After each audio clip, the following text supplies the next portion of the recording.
स्वागत है आप सभी का नई कहानी में। मेरा नाम सारिका है। मेरी माँ, पिता और भैया मुझसे बहुत प्यार करते थे।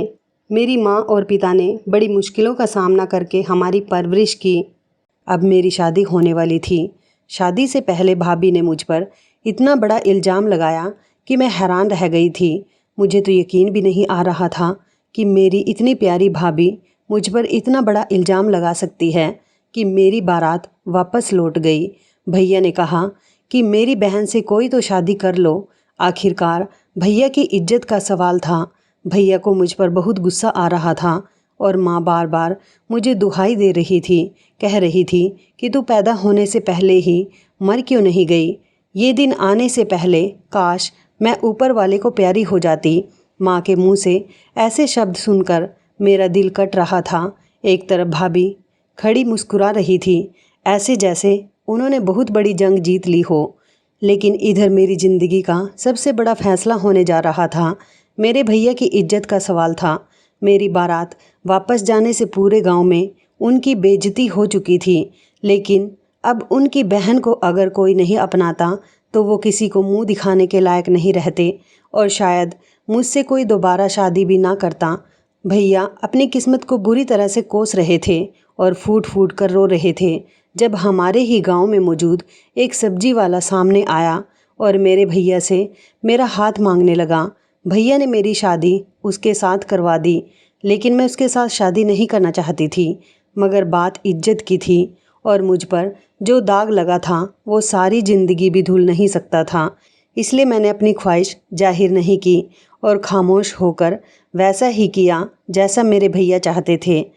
इस तरह मेरी शादी उस मामूली से सब्जी वाले के साथ हो गई जो गांव में अपनी सब्जी का ठेला लेकर इधर उधर घूमता था और थोड़े बहुत पैसे कमा लिया करता था।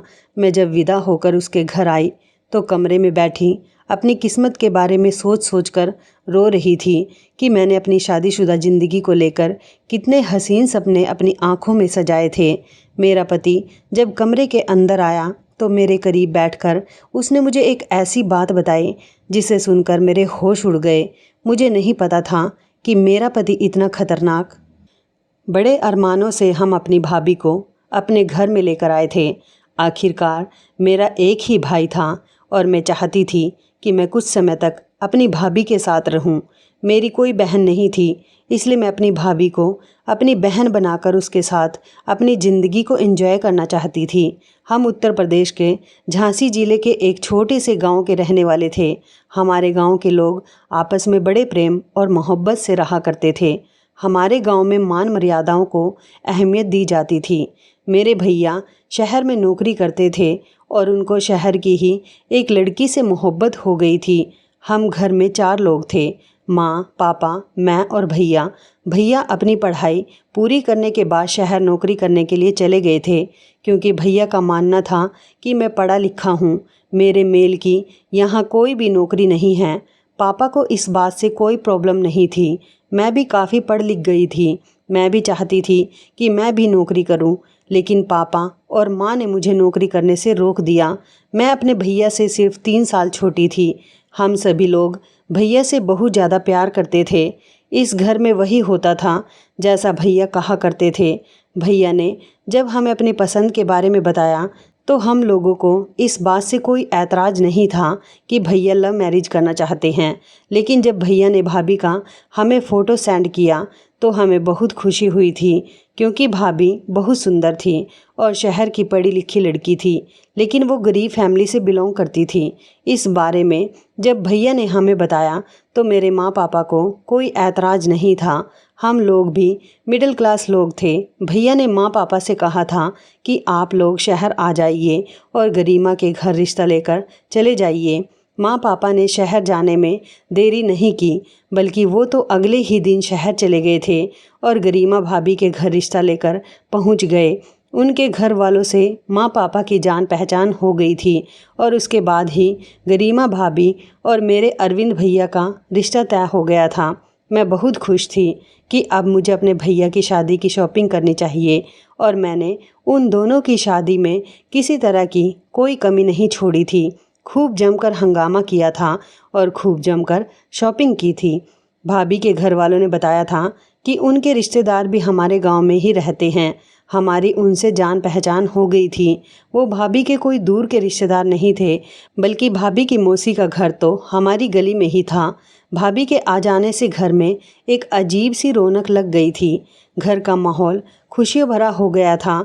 भैया की शादी धूमधाम से की गई थी, जिसमें पूरे गांव को इनवाइट किया गया था। मुझे लगभग हमारा पूरा गांव ही अच्छी तरह से जानता था, क्योंकि मैं शुरू से ही हंसमुख बिहेवियर की रही थी। मेरे बहुत सारे सपने थे। मैं भी सोचती थी कि एक दिन मैं भी दुल्हन बनूंगी, मेरी भी धूमधाम से शादी होगी। आखिरकार मेरे भैया कहते थे कि हम तुम्हारी शादी में कोई कमी नहीं छोड़ेंगे। मुझसे घर में सब लोग बहुत प्यार करते थे। जैसी अहमियत मुझे दी जाती थी, ऐसी ही अहमियत भाभी को भी दी जाने लगी थी। आखिरकार वो हमारे घर की मेंबर थी और अब वो भी मेरे मम्मी पापा के लिए उनकी बेटी समान ही थी। मगर गुजरते वक्त के साथ साथ मुझे भाभी कुछ अजीब सी लगने लगी थी। मुझे ऐसा लगता था जैसे भाभी को मैं बुरी लगती हूँ, क्योंकि भाभी से जब भी मैं बात करने की कोशिश करती थी तभी वो मुझे मुंह बिगाड़ कर जवाब दिया करती थी। ऐसा लगता था जैसे भैया जब जब प्यार से मुझसे बात करते हैं तब तब भाभी जल जाती हैं।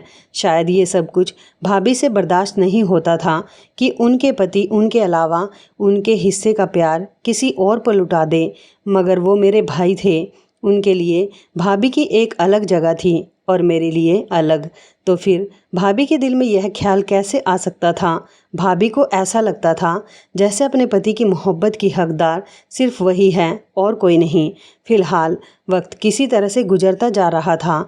एक दिन पापा की तबीयत भी ज़्यादा ही बिगड़ गई थी और वो इस दुनिया को छोड़कर चले गए। उनके जाने पर मैं और माँ बहुत रोए थे। माँ तो रो रो कर कह रही थी कि बेटे की शादी तो देख ली, बेटी की शादी भी अपने हाथों से कर देते, लेकिन शायद ऊपर वाले को ये सब कुछ मंजूर नहीं था। भैया ने माँ से वादा किया था कि वो मेरी शादी में कोई कसर नहीं छोड़ेंगे और मुझे पापा की कमी भी कभी महसूस नहीं होने देंगे। पापा के मरने के बाद माँ को मेरी शादी की फ़िक्र सताने लगी थी।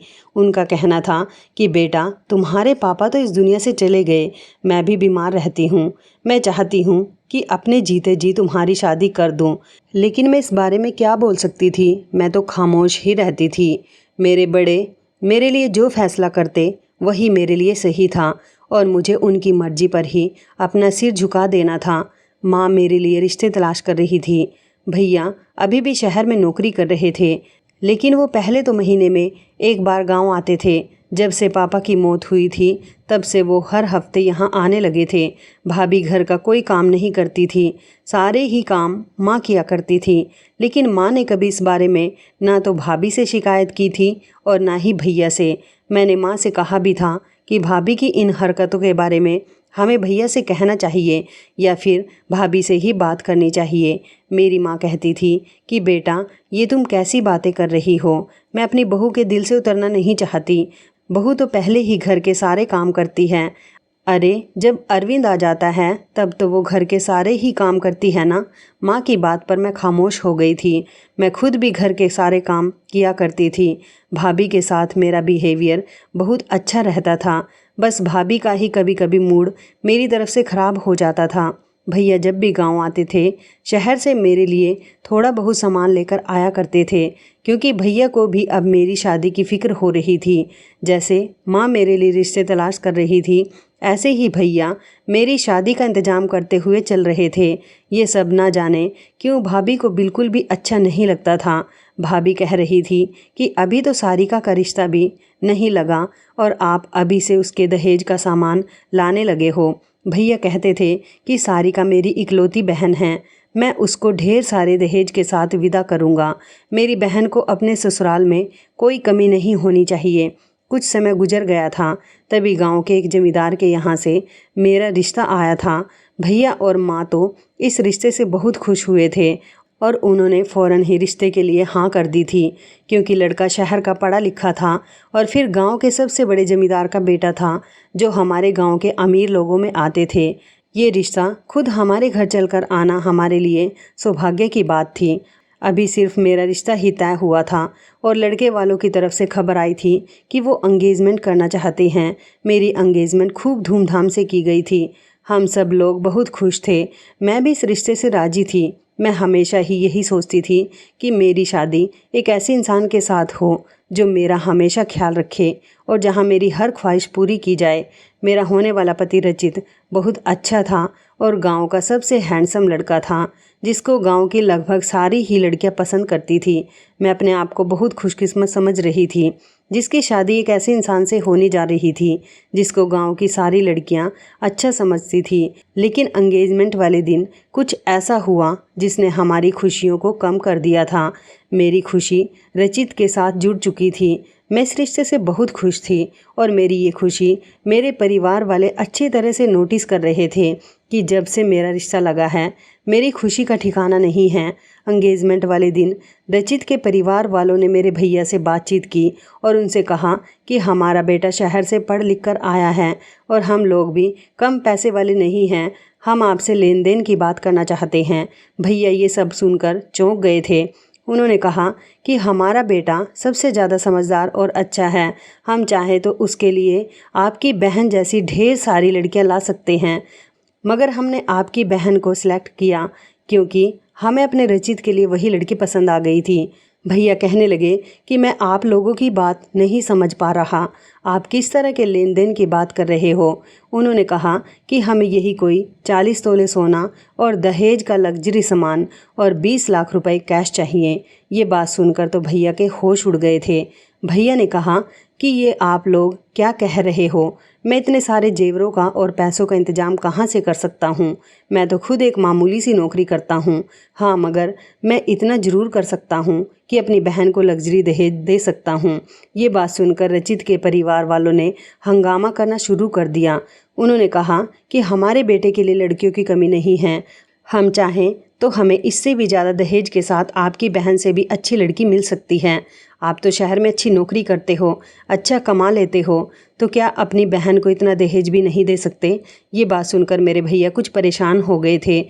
उनको भाभी ने समझाया भी था कि आपको लड़के वालों की ये शर्त नहीं माननी चाहिए। माँ भी परेशान हो गई थी कि अगर रचित के परिवार वालों को इतनी डिमांड्स करनी ही थी तो ये बात उन्होंने रिश्ता तय होने से पहले क्यों नहीं बताई। ये सारी शर्तें सगाई के दिन सामने लाने की क्या ज़रूरत थी। मुझे भी इस बारे में पता चल गया था। मैं खामोश हो गई थी। मुझे रचित के परिवार वालों से ऐसी उम्मीद नहीं थी, क्योंकि ऐसे दान दहेज की उम्मीद तो वही लोग करते हैं जो लालची होते हैं। उन लोगों को भी एक तरह से लालच था, जो दहेज के साथ साथ जेवर और रकम की भी मांग कर रहे थे। इन सारी बातों से मेरा दिल बहुत उदास हो रहा था। मैं जिस तरह से अपनी शादी से खुश थी, ये बात जब मेरे सामने आई तो मैं उदास हो गई थी। भैया ने मेरे सिर पर हाथ रखा और कहने लगे कि तुम क्या चाहती हो। मैंने तो अपनी नज़र झुका दी थी। मैंने कहा भैया, मैं कुछ नहीं चाहती, जैसा बेहतर समझो मैं उसी में खुश हूँ। इतने में ही भाभी बोल पड़ी थी। उन्होंने कहा कि आखिर आप इतने पैसों का और इतने जेवर का इंतजाम कहाँ से करोगे। भैया कहने लगे कि अपनी बहन के खातिर मैं कुछ भी करूँगा। अभी मेरे पास अपनी बहन की शादी का इंतजाम नहीं है तो क्या हुआ, मैं दिन रात मेहनत करूँगा और उसकी शादी का इंतजाम करके ही रहूँगा। मुझे परिवार वालों से थोड़ा समय चाहिए। मैं अपनी बहन की शादी रचित के साथ ही करूँगा। माँ कहने लगी कि बेटा, लेकिन ये सब कुछ कैसे होगा। भैया कहने लगे, माँ फिक्र क्यों कर रही हो। रचित जैसे अच्छे लड़के का रिश्ता हमारे हाथ से नहीं जाना चाहिए। भैया ने रचित के परिवार वालों से बात की थी और उनसे कहा था कि मुझे 6 महीने का समय चाहिए। मैं कंपनी से लोन ले लूँगा, मगर ये रिश्ता ख़त्म नहीं होना चाहिए। रचित के परिवार वालों ने भैया की बात मान ली थी। भैया ने कहा था कि मेरे लिए ये सब कुछ कोई मुश्किल काम नहीं है, बस मुझे थोड़ा सा वक्त चाहिए। ऊपर वाले की कृपा से मैं दिन रात मेहनत करूँगा और अपनी बहन की शादी को धूमधाम से करूँगा। भैया ने हमें भरोसा दिलाया था और अब भैया ने हर हफ्ते आने के बजाय महीने में एक बार ही गांव का चक्कर लगाना शुरू कर दिया था। भैया हर महीने अब जब भी घर आते थे, शहर से ही मेरे लिए थोड़ा सा जेवर लेकर आ जाते थे और उसे माँ के हवाले कर दिया करते थे। माँ से कहते थे कि इसे सारिका की शादी के लिए जमा कर रहा हूँ। 6 महीने तक रचित के परिवार वालों के मुताबिक उतना ही जेवर इकट्ठा कर लूँगा। और रही पैसे की बात, तो पैसे तो पहले ही मैंने सारिका की शादी के लिए जमा कर लिए थे।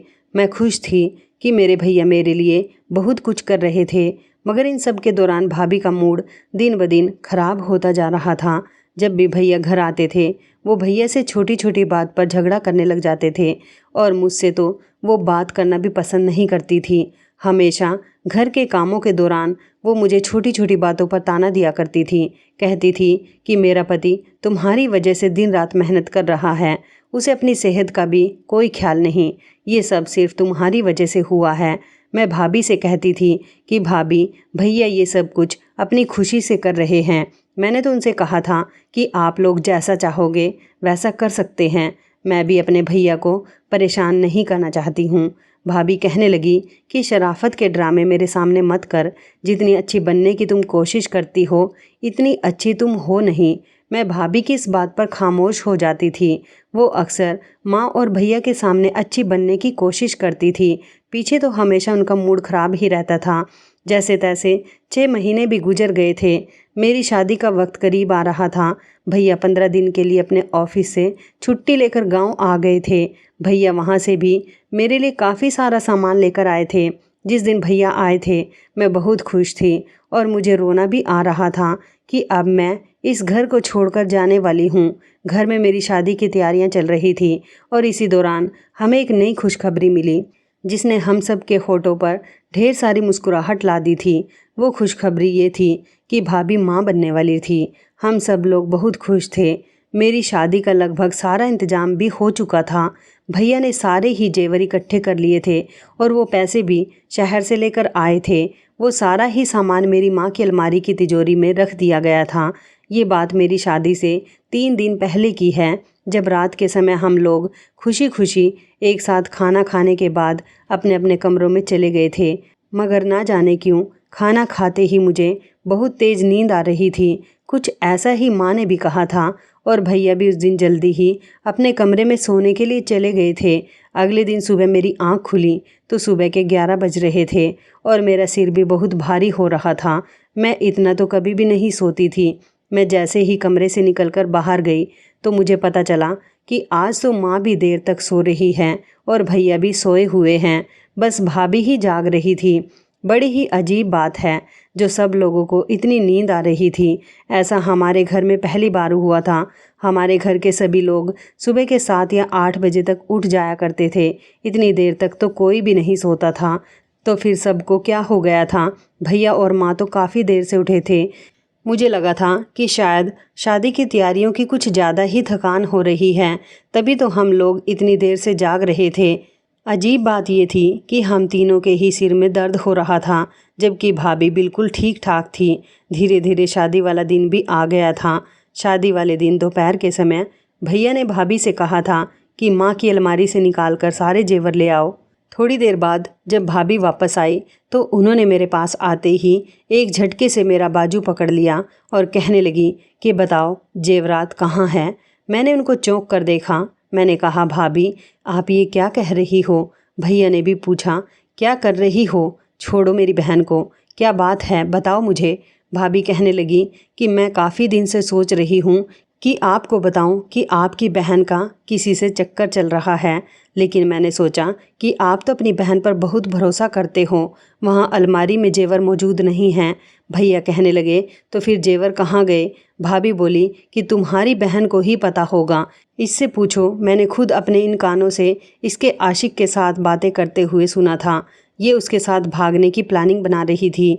इसने कहा था कि शादी से थोड़ी देर पहले ये यहाँ से भाग जाएगी, लेकिन तुम्हारी बहन इतनी चालाक है कि इसने जेवर पहले ही गायब कर दिए। माँ ने भी भाभी से कहा ये तुम क्या कह रही हो? तुम मेरी बेटी के बारे में ऐसा कैसे कह सकती हो? भाभी कहने लगी कि मैं सच कह रही हूँ, मैंने खुद अपने कानों से सारिका को कई बार उस लड़के से बातें करते हुए सुना है। भैया कहने लगे कौन लड़का? तो भाभी ने कहा कि मुझे नहीं पता कौन लड़का, ये तो तुम्हारी बहन ही बताएगी कि वो कौन है। मैंने भैया की तरफ घबराते हुए देखा। भैया की आंखों में उबलता हुआ गुस्सा मुझे साफ नज़र आ रहा था। मैंने कहा नहीं भैया, भाभी झूठ बोल रही है, मैंने तो ऐसा कुछ भी नहीं किया। उधर मेरी माँ भी मेरी तरफ से बोल रही थी, लेकिन भाभी भैया को मेरे खिलाफ़ भड़काने में कामयाब रही। मेरी सारी कोशिश बेकार गई और भैया ने इस बात पर यकीन कर लिया कि जेवर भी मैंने ही गायब किया है और मेरा किसी लड़के से अफेयर भी चल रहा है। भैया ने माँ से कहा कि इस पर ध्यान रखो, इसे कमरे में बंद कर दो, ऐसा ना हो कि हमारी इज्जत कुचल कर यहाँ से चली जाए। साथ ही साथ भैया बार बार मुझसे ये भी पूछ रहे थे कि तुमने जेवर किसको दिए, मगर मुझे पता ही नहीं था कि जेवर कहाँ गए, तो मैं उनको क्या बताती। मेरा तो रो रो कर बुरा हाल हो चुका था। माँ की तबीयत बिगड़ी तो उन्हें कमरे में पहुँचा दिया गया था। हम लोग इस मामले में ज़्यादा बात भी नहीं कर सकते थे क्योंकि घर में मेहमान मौजूद थे। फिलहाल जैसे तैसे शाम का समय आ गया था और बारात आने में कुछ ही देर रह गई थी। भैया बहुत परेशान थे। उन्होंने इतने समय से शादी के लिए जो बंदोबस्त किया था वो पूरी तरह से बर्बाद हो चुका था। बारात भी आ गई और मुझे दुल्हन बना दिया गया था। मुझे नहीं पता था कि मेरे भैया अपनी पत्नी की बातों में आकर अपनी बहन को दोषी समझ सकते हैं। मुझे अपनी माँ से ऐसी उम्मीद नहीं थी, लेकिन भाभी ने माँ पर भी ऐसा जादू टोना किया कि माँ भी भाभी की बातों में पूरी तरह से आ गई थी। अब सब कुछ वक्त पर छोड़ दिया गया था। बारात आ गई और जैसे ही फेरों के लिए मुझे बुलाया गया तो लड़के के परिवार वालों ने कहा कि हम दुल्हन को मंडप में बुलाने से पहले दहेज की रकम और जेवरात देखना चाहते हैं। ये बात सुनते ही मेरे भैया के होश उड़ गए थे। अभी तक तो ये बात छुपी हुई थी कि जेवर गायब हो चुके हैं, लेकिन अब जान हथेली पर आ चुकी थी। माँ और भैया बहुत परेशान हो रहे थे कि अब क्या करें। इज्जत का सवाल था। सारे मेहमान आ चुके थे, बारात भी आई हुई थी, लेकिन जेवर नहीं मिल रहे थे। भैया ने मेरे ससुराल वालों को बहलाने की बहुत कोशिश की। उनसे कहा भी था कि शादी की रस्में शुरू कीजिए, लेन देन की बात तो बाद में भी हो जाएगी, लेकिन वो अपनी बात पर अटल थे। कहने लगे कि लेन देन की बात पहले होगी, शादी की रस्में बाद में भी हो जाएंगी। हम यहाँ शादी करने के लिए ही तो आए हैं। शादी में अजीब सा हंगामा क्रिएट हो गया था। काफ़ी समय तक ये बात छुपाने की कोशिश की थी कि जेवर नहीं है, लेकिन वक्त निकलता जा रहा था। रचित के परिवार वाले हंगामा कर रहे थे। उन्होंने कहा था कि पहले लेन देन होगा, उसके बाद शादी होगी, और फिर भैया के मुंह से वो शब्द निकल ही गए थे कि हमारा जेवर चोरी हो गया है। मुझे माफ़ कर दीजिए, मैं बहुत शर्मिंदा हूँ, लेकिन आप लोग शादी को अंजाम दीजिए। मैं शादी के बाद सारे जेवरात का बंदोबस्त दोबारा से कर दूंगा, बस मुझे थोड़ा सा समय दीजिए। भैया ये बात हाथ जोड़ते हुए कह रहे थे। ये बात सुनकर रचित के पिता ज़ोर ज़ोर से हंसने लगे। उन्होंने कहा कि तुमने यहाँ हमारा मजाक बनाने के लिए हमें बुलाया है। भैया तो खुद भी नहीं समझ पा रहे थे कि वो लोग किस तरह की बातें कर रहे हैं, तो फिर वो उनका मजाक कैसे बना सकते थे। उन्होंने शोर मचाना शुरू कर दिया कि तुम लोगों के पास कुछ भी नहीं है और चले हो मेरे पढ़े लिखे खूबसूरत बेटे से अपनी बेटी को बिहाने। ये बात हमने मंगनी के दौरान ही तय कर ली थी। तुम्हें उस समय सोचना चाहिए था। तुम झूठ बोल रहे हो कि जेवर चोरी हो गया। अरे तुमने जेवर का बंदोबस्त ही नहीं किया होगा, हमने तुमसे मांगा ही क्या था। भैया कहने लगे कि देखिए, मैंने कहा ना कि सिर्फ जेवर ही चोरी हुए हैं। 20 लाख नगद और दान दहेज का सामान मौजूद है। मैं आपसे वादा करता हूँ, मैं जेवर का बंदोबस्त भी जल्द ही कर दूंगा। लेकिन उन लोगों पर तो जैसे मेरे भैया की रिक्वेस्ट का कोई असर ही नहीं हो रहा था। भैया की आंखों में आंसू थे।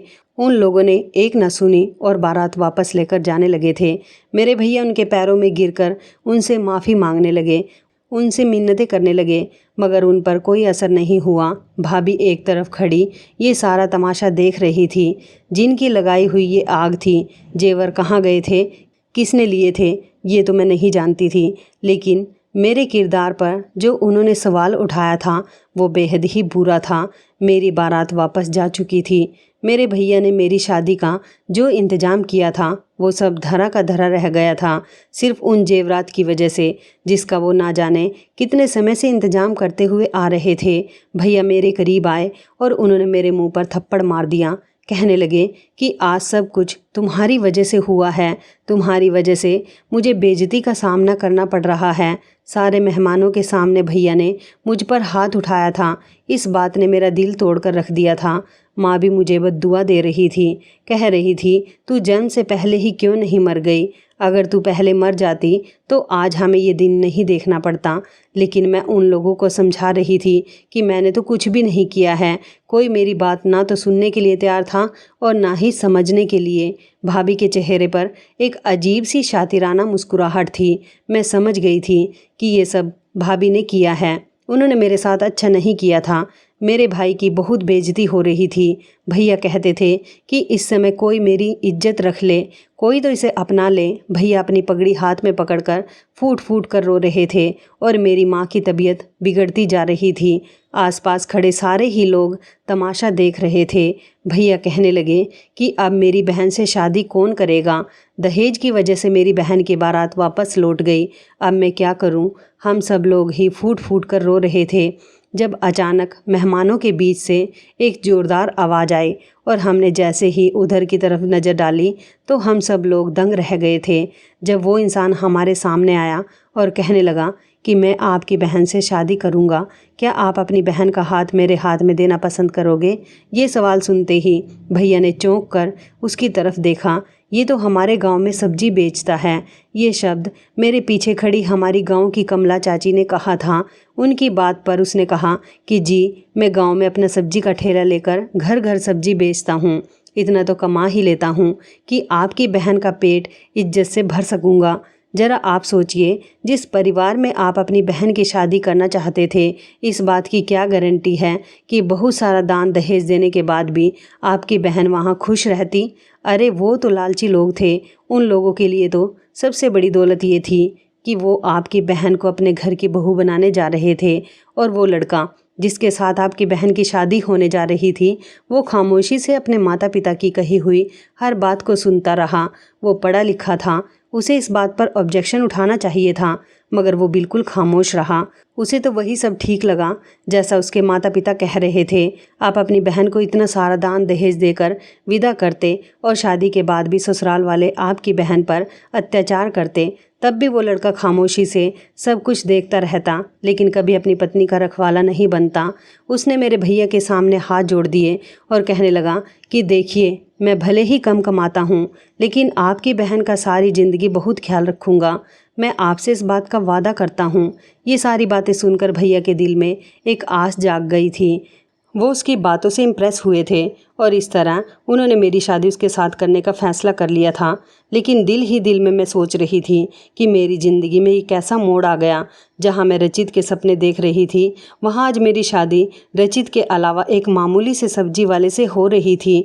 उसकी कोई औकात नहीं थी, उसके आगे पीछे कोई नहीं था, उसका कोई परिवार नहीं था, फिर भी मेरी शादी उसके साथ होने जा रही थी। मैं खामोशी से सब कुछ बर्दाश्त करती रही। उस समय अपने भाई की इज्जत के खातिर मैंने उसके साथ शादी कर ली थी, लेकिन मेरे दिल में कहीं ना कहीं ये शिकायत और कमी रह गई थी कि भैया को एक बार मेरी मर्जी तो पूछनी चाहिए थी, मुझे वक्त देना चाहिए था। मुझ पर इल्ज़ाम लगाया गया, मुझे बदनाम किया गया, मेरी बारात वापस चली गई और मेरा हाथ एक मामूली से सब्जी वाले के हाथ में दे दिया गया। इस तरह मेरे भैया ने मुझसे अपना हाथ छुड़ा लिया था। भैया को मुझ पर इतना गुस्सा आ रहा था कि उन्होंने मेरे सर पर हाथ भी नहीं रखा, मुझे गले से भी नहीं लगाया और मुझे आशीर्वाद भी नहीं दिया। मैं खामोशी के साथ उस सब्जी वाले पुनीत से शादी करके उसके घर आ गई थी। उसका छोटा सा घर था, एक ऐसा छोटा सा घर जिसके बारे में कभी मैंने सोचा भी नहीं था, जो जगह जगह से टूटा हुआ था। ऐसा लगता था जैसे घर की मरम्मत को हुए कई साल हो गए। उसके घर की हालत इतनी ख़राब हो रही थी कि मेरा मन नहीं कर रहा था कि मैं बिस्तर पर बैठ जाऊं। जगह जगह मकड़ी के जाले लटक रहे थे, ढेर सारी धूल थी और घर में बेहद गंदगी फैली हुई थी। ऐसा लग रहा था कि ये घर कब से खाली पड़ा हुआ है। उसने मुझे बिस्तर पर बैठने का इशारा दिया। मैं बैठ गई और अपनी ज़िंदगी में आने वाले इस भूचाल के बारे में सोचने लगी कि मैंने क्या सोचा था और ये सब क्या हो गया। इतने में ही वो मेरे करीब आकर बैठ गया। मैं घबरा गई थी। मैं उसके नज़दीक आने से पीछे हटी। उसने कहा कि आपको परेशान होने की ज़रूरत नहीं है।